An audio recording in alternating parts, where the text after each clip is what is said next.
Hi friends, welcome to recipe Malabaricus. ഇന്ന് ഞാൻ വന്നിട്ടുള്ള നല്ല ടേസ്റ്റി ആയിട്ടുള്ള ഒരു ഈവനിങ് സ്നാക്കിൻ്റെ റെസിപ്പി ആയിട്ടാണ്. അപ്പോൾ ഇത് നേന്ത്രപ്പഴം വെച്ചിട്ടാണ് ഞാൻ ഉണ്ടാക്കുന്നത്. അപ്പോൾ വീഡിയോയിലേക്ക് പോകുന്നതിന് മുമ്പ് എൻ്റെ ചാനൽ നിങ്ങൾക്ക് ഇഷ്ടമാണെന്നുണ്ടെങ്കിൽ എൻ്റെ ചാനൽ ആദ്യമായിട്ടാണ് കാണുന്നെങ്കിൽ ഒന്ന് പ്ലീസ് സബ്സ്ക്രൈബ് ചെയ്യണം. അപ്പോൾ നമുക്ക് വീഡിയോയിലേക്ക് പോകാം. അപ്പോൾ ഈ സ്നാക്കിന് വേണ്ടിയിട്ട് ഞാനിവിടെ 2 നേന്ത്രപ്പഴം എടുത്തിട്ടുണ്ട്. അത് തൊലിയൊക്കെ കളഞ്ഞിട്ട് വെച്ചിട്ടുണ്ട്. അപ്പോൾ ഇത് നമുക്കൊന്ന് കട്ട് ചെയ്തെടുക്കണം. നമ്മൾ സാധാരണ പഴംപൊരിക്ക് കട്ട് ചെയ്യുന്ന പോലെയല്ല, ജസ്റ്റ് ഒരു പഴത്തിനെ ഹാഫ് ആക്കണം. അതിന് ശേഷം ഇതിനെ ഒരു ഹാഫിനെ നമ്മൾ നേരെ പകുതിയായിട്ട് മുറിച്ചിട്ട് ആ നേരെ പകുതിനെ ഒരു 3 സ്ലൈസസ് ആക്കി മാറ്റണം. ഇതുപോലെയാണ് ചെയ്യേണ്ടത്. അപ്പോൾ നമ്മൾ സാധാരണ പഴംപൊരിക്ക് മുറിക്കുന്ന പോലെയല്ല, ഈ ഒരു രീതിയിൽ നിങ്ങൾ തയ്യാറാക്കുക, നല്ല ടേസ്റ്റ് ഉണ്ടാവും നമ്മുടെ പഴംപൊരി. സാധാരണ നമ്മൾ ചെയ്യുന്നതിൻ്റെ അകത്തുനിന്ന് കുറച്ച് വ്യത്യസ്തമായിട്ട് ചെയ്യുന്നത് മാത്രം.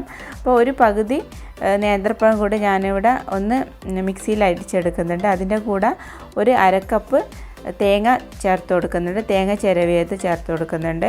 പിന്നെ ഒരു 2 ടേബിൾ സ്പൂണോളം പഞ്ചസാര ചേർക്കുന്നുണ്ട്. നമ്മുടെ പഴത്തിന്, ഞാനെടുത്ത പഴത്തിന് അധികം മധുരം ഇല്ലാത്തത് കൊണ്ട് തന്നെ ഞാനൊരു 2 ടേബിൾ സ്പൂൺ പഞ്ചസാര ആഡ് ചെയ്ത് കൊടുത്തിട്ടുണ്ട്. അത് നമുക്ക് ഇപ്പം അരച്ചു കൊണ്ടുവന്നിട്ടുണ്ട്. പഴവും തേങ്ങയും പഞ്ചസാരയും ഒന്ന് നന്നായിട്ട് അരച്ചു കൊണ്ടുവന്നിട്ടുണ്ട്. അതൊരു ബൗളിലേക്ക് ചേർത്ത് കൊടുത്തിട്ടുണ്ട്. ഇതിൻ്റെ കൂടെ ഒരു നൈസായിട്ടുള്ള 1 ടേബിൾ സ്പൂണ് അരിപ്പൊടി ചേർത്ത് കൊടുത്തിട്ടുണ്ട്. പിന്നെ പുട്ടുപൊടി വേണം, അതൊരു 2 ടേബിൾ സ്പൂണ് ചേർത്ത് കൊടുക്കാം. പിന്നെ 1 കപ്പ് മൈദയും കൂടെ എടുത്തിട്ടുണ്ട്.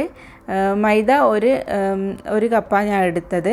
അപ്പോൾ അതിൻ്റെ അത് മധുരം ബാലൻസ് ചെയ്യാൻ വേണ്ടിയിട്ട് നമുക്ക് ഉപ്പ് ചേർത്ത് കൊടുത്തിന് കേട്ടോ.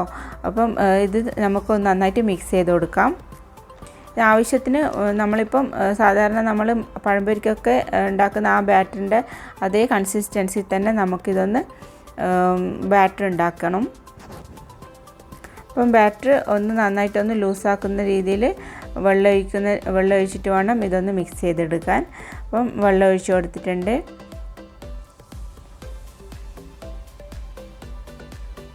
അപ്പോൾ ഈ ബാറ്ററിലേക്ക് ഇനി ചേർക്കാൻ പോകുന്നത് ഒരു 3 ടീസ്പൂണ് വെളുത്തുള്ളിയാണ്. അപ്പോൾ ഇൻ കേസ് നിങ്ങളെ കയ്യിൽ വെളുത്തുള്ളി ഇല്ലെങ്കിൽ ചേർത്ത് കൊടുക്കണമെന്നൊരു നിർബന്ധമില്ല. പക്ഷേ ഒരു ഡിഫറെൻറ്റ് ടേസ്റ്റ് ആയിരിക്കും ഇത് വെളുത്തുള്ളി ചേർക്കുന്നതുകൊണ്ട് തന്നെ. ഒരു 1/4 ടീസ്പൂണ് ബേക്കിംഗ് സോഡ ചേർക്കാം. ഒരു 2 നുള്ള് മഞ്ഞൾപ്പൊടി കൂടെ ചേർക്കാം. മഞ്ഞൾപ്പൊടി ചേർക്കുമ്പോൾ ഒരു പ്രത്യേക കളർ ഉണ്ടാവും, പക്ഷേ ടേസ്റ്റിൽ വലിയ വ്യത്യാസമൊന്നും ഉണ്ടാവില്ല.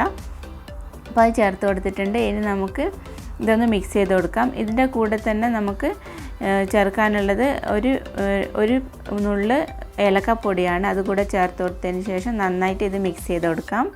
ഇനി നമുക്കൊരു പാനിൽ ഞാൻ കുറച്ച് വെജിറ്റബിൾ ഓയിൽ ഒഴിച്ചിട്ടൊന്ന് ചൂടാക്കി എടുത്തിട്ടുണ്ട്.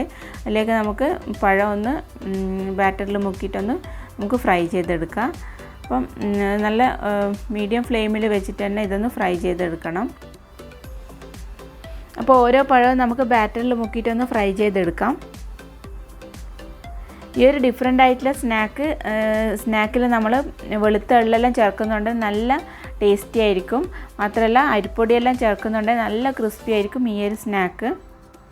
അപ്പോൾ നമുക്ക് ഓരോ പഴവും ഞാനിപ്പം ഒന്ന് ബാറ്ററിൽ മുക്കിയിട്ട് ഓയിലിൽ ഒന്ന് നമ്മൾ ഇട്ട് കൊടുത്തിട്ടുണ്ട്. അപ്പോൾ ഒരു ഭാഗം ഈ പഴത്തിൻ്റെ ഒന്ന് ഫ്രൈ ആയിട്ട് വന്നിട്ടുണ്ട്. ഇത് തിരിച്ചിട്ട് കൊടുക്കാം. അപ്പോൾ തിരിച്ച് മറിച്ച് വിട്ടിട്ടൊന്ന് ഗോൾഡൻ കളറാകുന്ന വരെ തന്നെ ഇതൊന്ന് ഫ്രൈ ചെയ്തെടുക്കാം.